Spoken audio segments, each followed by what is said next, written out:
Es cierto que desde hace ya un par de años que la inflación está atacando a Europa. Precios que suben, precios que bajan, lo ves en el súper, en el mercado, en el cine, en servicios, en productos que compras para tu casa. Y no solamente de bienes de consumo, hablo de bienes inmóviles, inmuebles. Todo esto, por supuesto, lo llamamos crisis, lo llamamos problema. Un problema genera efectos, genera consecuencias. Seguramente para muchos de ustedes no es novedad, yo lo vivo en primera persona, hace ya 3 años que vivo acá y los cambios y la transformación de todo el ecosistema inmobiliario es tremendo. Para poder entender por qué es una crisis y por qué es problemático, hay que entender que la cuestión viene afectada por diferentes factores. Yo lo voy a hacer súper simple porque no soy un científico y lo voy a dividir en diferentes esferas. Entonces, en esta primera esfera tenemos como base del problema una escasez de oferta y un incremento de la demanda. Un desbalance que no está bueno. Mucha gente que quiere alquilar y pocas propiedades disponibles. Europa es el viejo continente, hay muchísimo turismo. Por ejemplo, tenemos París, que es la ciudad más visitada del mundo. Millones de personas llegan a ciudades grandes y a ciudades pequeñas. El problema en Europa es que con el crecimiento de la industria turística, cada vez más propiedades se están destinando a un uso turístico. Rentas breves, por periodos más cortos. Cuando esas casas y apartamentos están solamente a disposición de los visitantes, le quitas lugar al que quiere alquilar a largo plazo. Disminuye la oferta. Es que con las redes sociales, las páginas de internet, aplicaciones como Airbnb, muchísimos dueños de apartamentos están dando cuenta que hay mucha más ganancia en los periodos cortos. Imagínate que en un mes a una persona que tiene un contrato por 3 años le vas a cobrar 800 euros al mes. A alguien que te viene a visitar la ciudad por 3 días le cobras 150 euros la noche, ¿se dan cuenta? Y por otro lado, lo que ven ustedes en las noticias, donde sea que estén, la demanda está aumentando terriblemente debido a la inmigración. Y no te hablo de la inmigración que vos conocés, que nosotros conocemos más de cerca, como es la de Latinoamérica, donde tenés un gobierno complicado, inflación, inseguridad. Te hablo de los exilios y de esa inmigración y de ese escape mucho más terrorífico. La guerra en Medio Oriente, ahora con Israel y Palestina. Las guerras civiles y los golpes de Estado en el centro de África. Busquen, por ejemplo, el caso de Sudán del Sur. Unas horas de acá tenemos la guerra que todavía sigue en vigor, que es la de Ucrania y Rusia. Todo eso se converge y va directamente hacia Europa. Como consecuencia, la escasez hace que lo poco que esté disponible suba de precio. Se vuelve más preciado y más deseado. Por esto los propietarios piensan, se avivan, terminan subiendo el precio y esto genera un filtro para los futuros inquilinos. Más caro, menos personas se pueden permitir pagar un alquiler de esa índole. Incluso los que estaban baratos han subido aún más. Y como si esto fuera poco, la demanda aumenta porque cada vez hay más gente interesada en alquilar porque no pueden comprar su propia casa. El sueño de tener tu propia casa se vuelve cada vez más lejano. Las tasas de interés han subido muchísimo comparado con antes del 2020.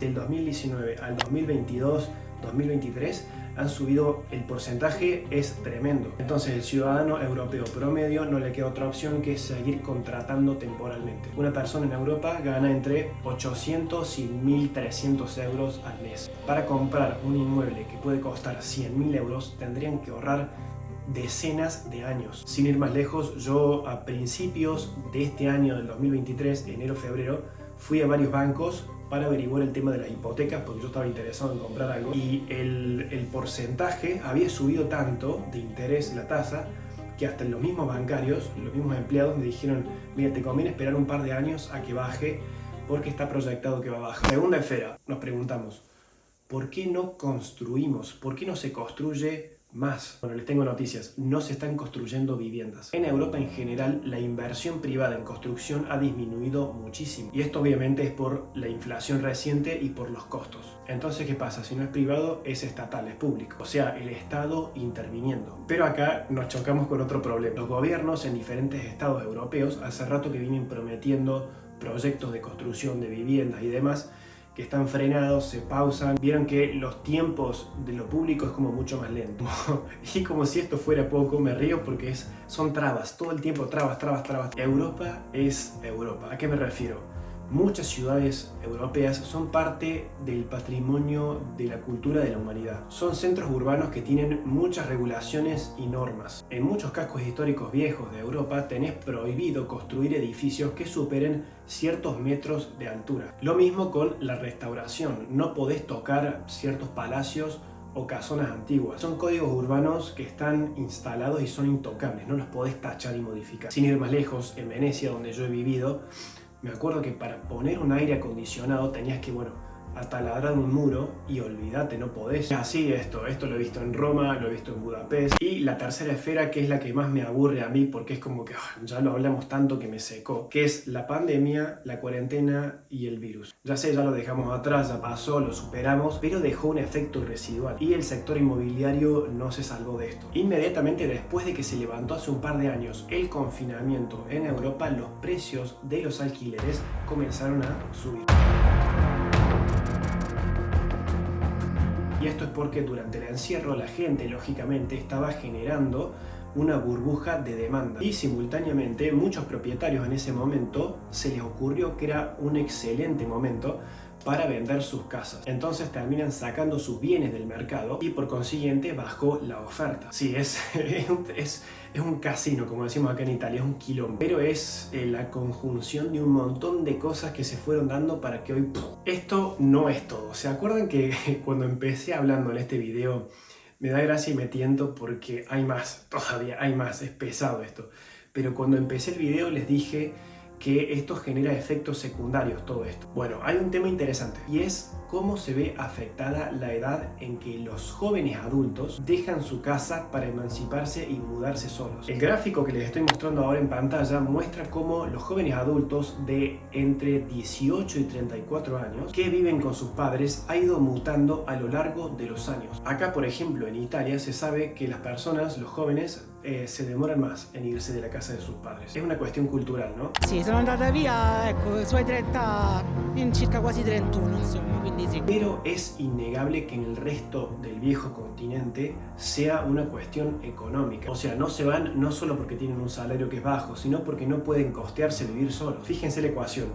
Menos experiencia laboral, menos dinero, menos chances de una emancipación prematura, menos capacidad para desarrollar tu proyecto de vida. Esto repercute completamente en esa persona que se quiere ir de su casa, alquilar, comprar, tener su propio espacio, tener una familia con hijos y demás. Y si esto no se arregla, esto va a generar más y más efectos psicológicos en las personas. Es mucho más que pagar un alquiler, es un efecto en cadena. Como cierre, ¿cuál es la buena noticia acá? ¿Qué se está haciendo para evitar que esto siga empeorando? Bueno, de alguna forma los gobiernos en Europa y la Unión Europea están actuando, no de manera tan pragmática, pero algo hacen. No voy a entrar mucho en detalle, pero por ejemplo crean subsidios para alquileres, derogan leyes, pero vieron cómo es la política, ¿no? Siempre hay algo de corrupción de por medio, siempre. Entonces muchos políticos, legisladores o diputados, senadores terminan usando esta situación como herramienta política, tanto derecha como izquierda. Por ejemplo, está el caso de Lisboa, donde con la ayuda del gobierno y demás, ¿qué pasó? Los propietarios de los apartamentos dijeron, ok,